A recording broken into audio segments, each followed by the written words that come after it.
What's up, cooks? It's Wednesday. Today we are doing our official Amy Learns to Cook stand mixer review on the VIVOHOME 7.5 quart stand mixer. So we took a look at this mixer about a weekish or so ago. We did an unboxing because it comes with a lot of stuff.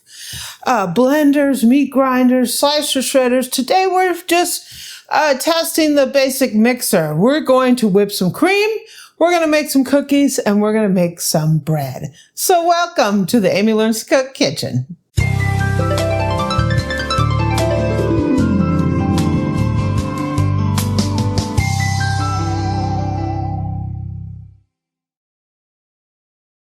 So cooks, we got our first look at this mixer about a week or so ago where we did an unboxing. And I just want to take this opportunity to thank VIVOHOME for letting us try this mixer out. There will be links down in the description so you can take a look at it yourself. So this is a 7.5 quart stand mixer. It has 660 watts. It comes in this black color. It also comes in a blue, a silver, and a red. And it has all kinds of attachments to it. So we looked at the blender. Now you got a blender. Amazing, huh? The blender goes right on top of here.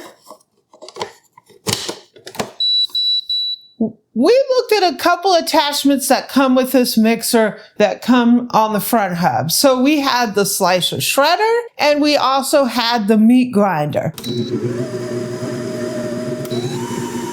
So today we're only going to be looking at the basic mixer because it would take forever to do all those things. We're going to use the blender, I think, next. It comes with your standard whisk. We're going to make some whipped cream. It comes with a paddle. We're going to make some peanut butter cookies. And a dough hook. We're going to be making some bread. One interesting thing about this mixer is the base of it. Right down here has suction cups. The base of it has a heating unit and it will proof your dough. So we're going to be doing the first proof in the mixer, and then when it's done proofing, we'll take it out and shape it and let it proof again and bake it off. So this is a big mixer, 7.5 quarts, right? The bread dough, we're going to be doing a double batch in here. Cookies, we're only going to do a single because I don't really want that many cookies. I don't need that many cookies around, right? So our first step is to look at the overall look and feel. And what is interesting about this mixer is it comes with so many attachments. The blender, the meat grinder, right? Really what sets me off with this mixer is the proofer, right? Because I like to make bread. So it is a plastic body mixer, but it is popularly priced. Nowadays, metal body mixers are getting up there in the, $400 or $500 price range. And if you want to stay like under 200, this might be a great option for you. This is a hard, sturdy plastic. I don't think you're going to have any issues with that. It is a tilt head. It has a digital display here. I think it's a neat mixer. It reminds me of another mixer that starts with a K, right? It gives me those vibes. So, the overall look and feel for a budget-friendly mixer is amazing because you get all those parts and you get the proofer, right? So we're going to move on. We're going to go ahead. I got to wash these parts. We're going to put these in the refrigerator for a little bit while these chill, and we're going to do our first test, which is with the whisk. We're going to do whipped cream. Okay, so it's time to whip up some cream here. I have the whisk on here. I'm going to put 2 cups of heavy cream. We're going to see what this baby can do, right?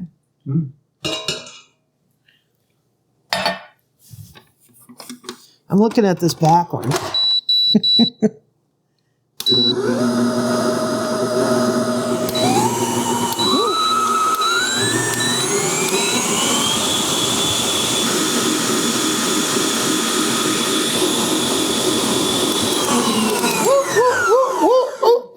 We're gonna sweeten it up with a little bit or a lot of powdered sugar. You can put vanilla in this.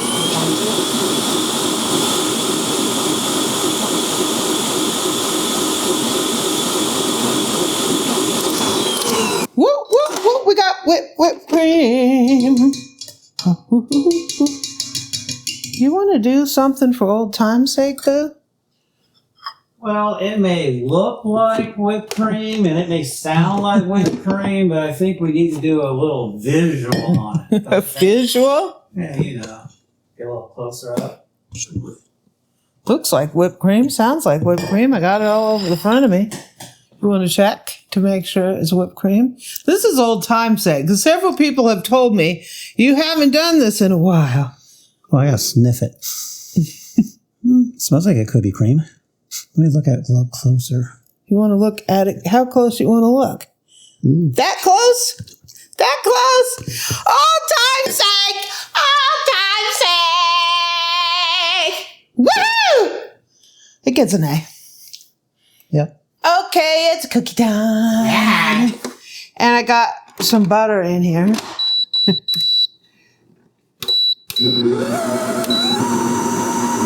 want to bring that up there for a second. I'm going to put the sugars in. So I got regular sugar. I got some brown sugar. And we're going to cream this off. Nice,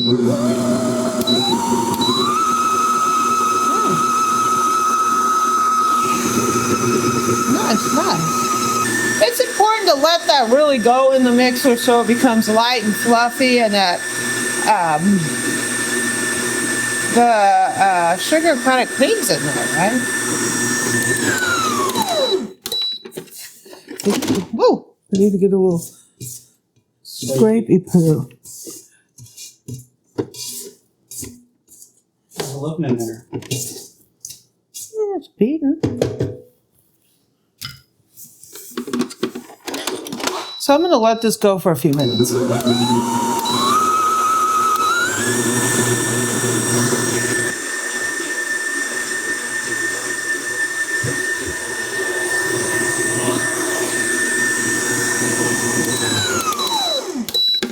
You give it a little scrapey.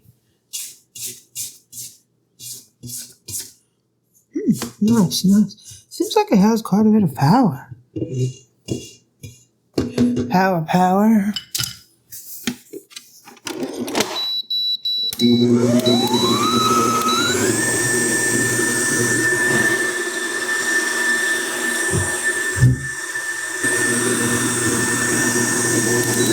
Okay, looking pretty good. It's not bouncing around a ton. A lot of times, well, sometimes on tilt heads, you get a lot of shaking on right at the tilt head area, because this is just, you know, it's like a weak point. Yeah, a weak point. And I don't really see that. Whoa. I'm making peanut butter. There's only 2 real cookies I use on this mixer test, is peanut butter or snickerdoodle. Mostly snickerdoodle. I like to keep them the same, so I have the same sort of reference point. Ooh. There's a certain look to it that I like. And that is the look that I like. I don't know what it is.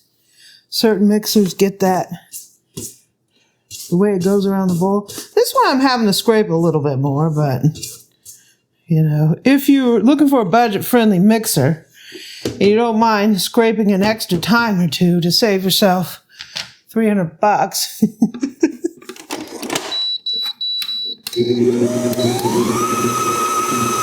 Yeah. It's got that look. Some eggs.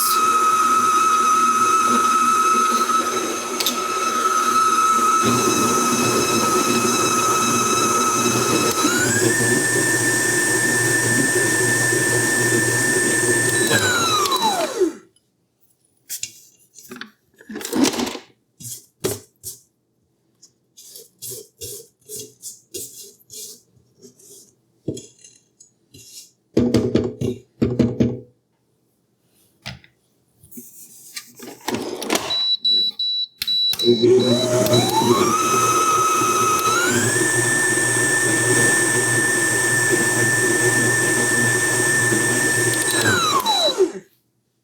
I have dry ingredients here. I got the flour, the salt, obviously, baking powder, baking soda. Just going to combine these. So far I'm comfortable using this mixer because it has sort of an easy tilt head. There's not like, some of them have a little rough tilt head. It has a nice tilt head that allows me to keep my cooking flow going.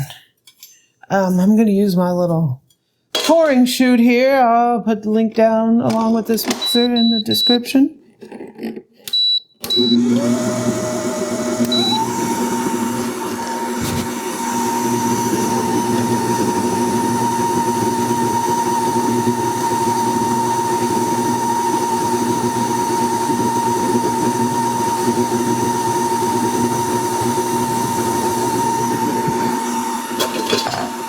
Makes it easy.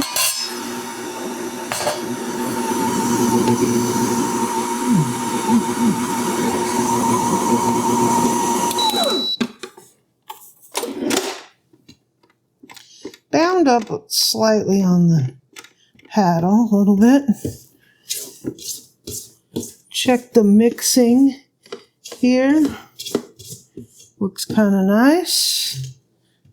Looks kind of nice. Looking kind of nice. Look kind of nice. Looking kind of nice. It's Wednesday. What's up?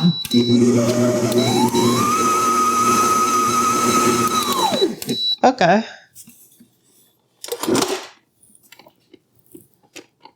Now for the fun part, making the cookies. Yeah, the good part. So I'm on my second rack here, and these are getting ready to go into the oven, and we're going to have some cookies pretty soon. Oh. Yeah. Da-da-da-da. Da-da-da-da-da-da-da.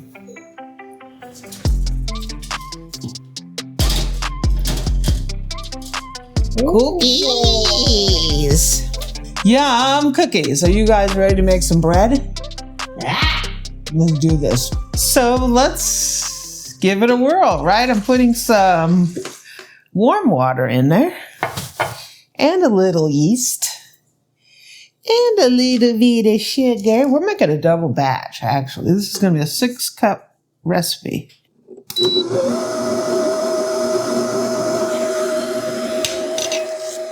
I'm going to put some olive oil in here. We're going to do the first proof of this bread inside the mixer.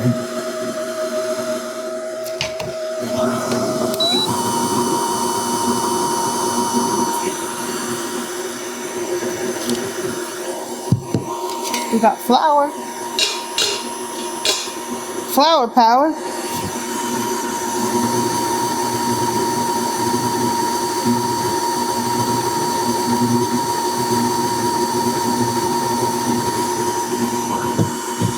Put some salt in there.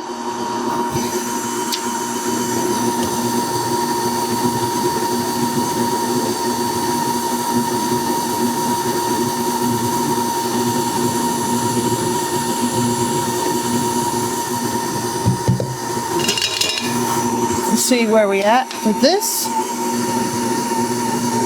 It's trying to come together. Starting to clean the sides off by itself. Yeah.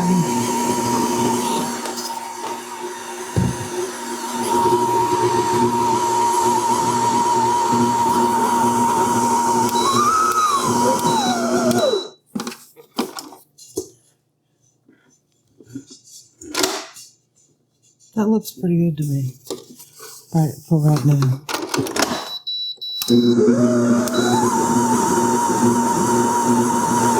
I have it on a 2, so we're going to let this baby go and see what kind of dough we get. So So we let it knead for like 13 minutes. I just wanted to see if the mixer would ever get hot, and it never did.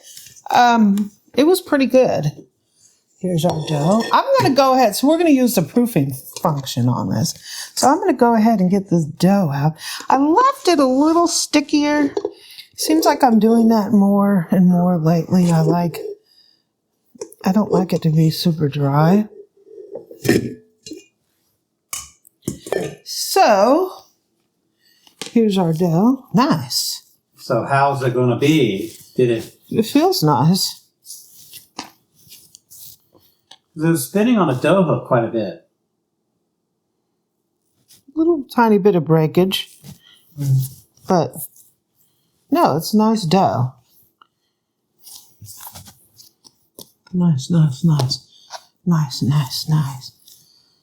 So what we're going to do is, I have my bowl here. A little extra dough down here.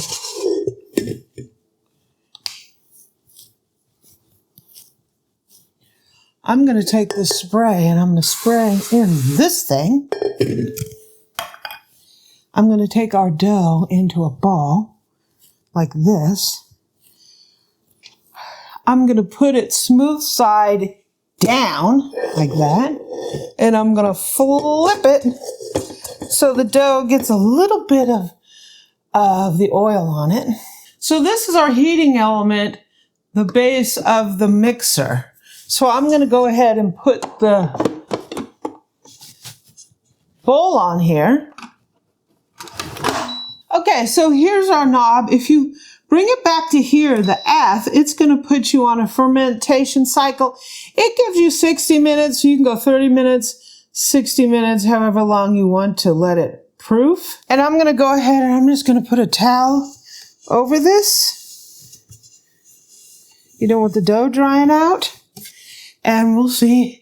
We need to let it double in size, so we'll be back. Okay, so let's take a look at our dough. Woo! Yeah! So it's kind of cold in here. It's in the middle of winter, and it's pretty chilly. I don't have a fire going. No fire going, nothing. So what this does is it's not like it's a lot of heat. It's just enough to keep it, probably in the mid-70s. That's what you want it.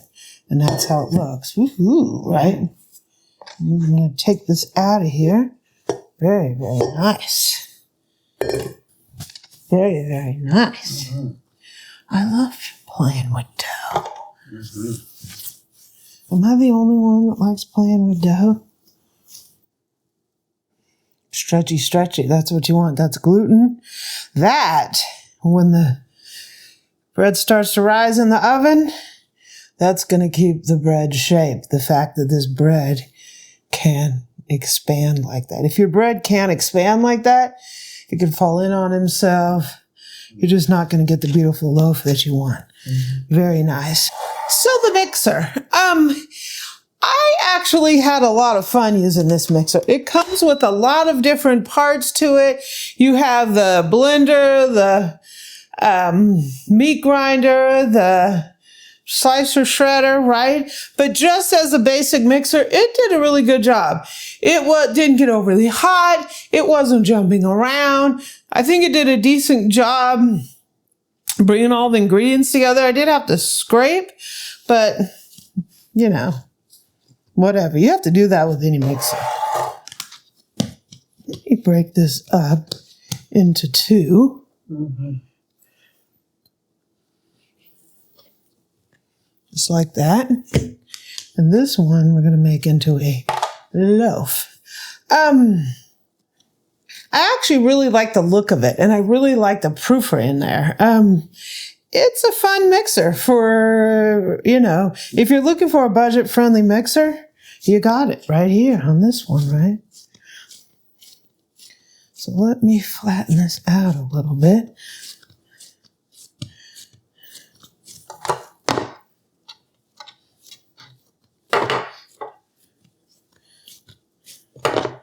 Make it about the size of my pan here. We're just going to kind of give it a tight roll up in here. A roll up in here. We're going to go ahead and give her a pinch up in here. Just like that. Very nice, right? And here's our pan.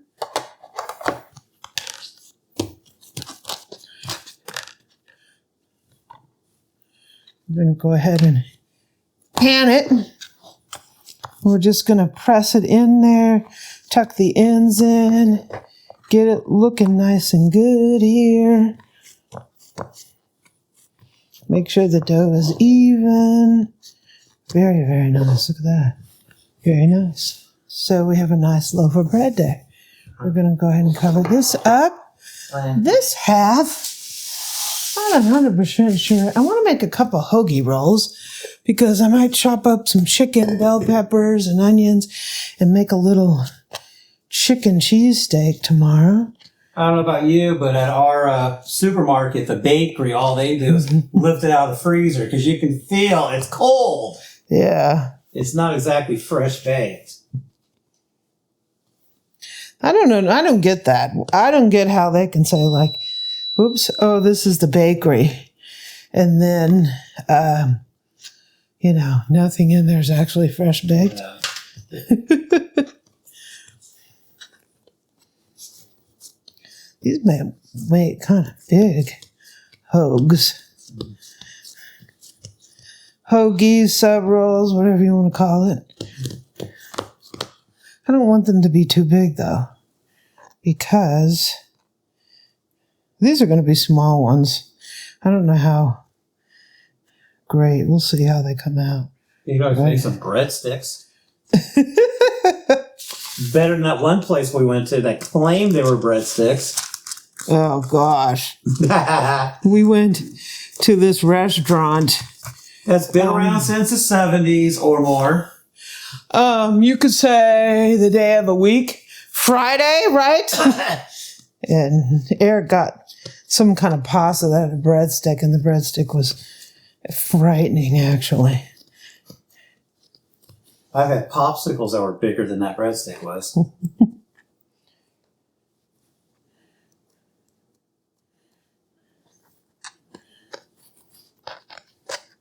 We'll see how these come out. I didn't do a great job forming them. Yeah.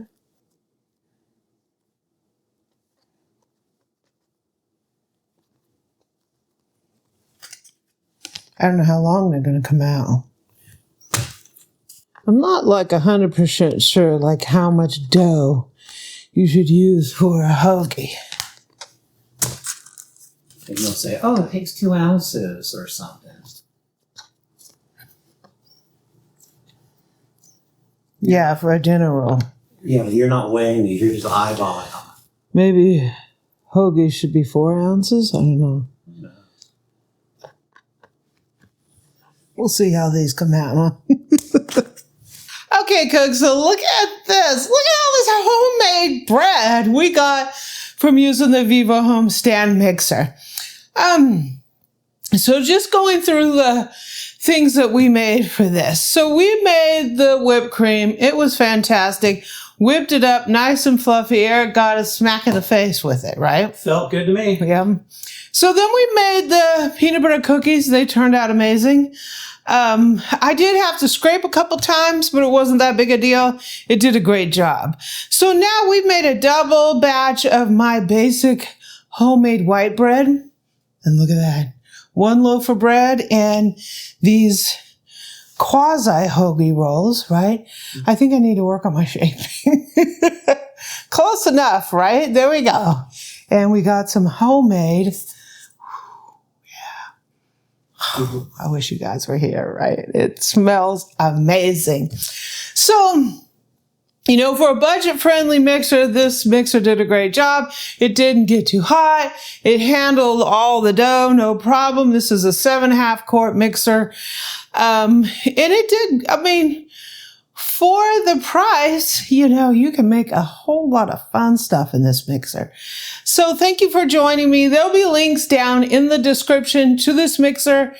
And thank you, VIVOHOME. We are going to enjoy this bread. Happy Wednesday.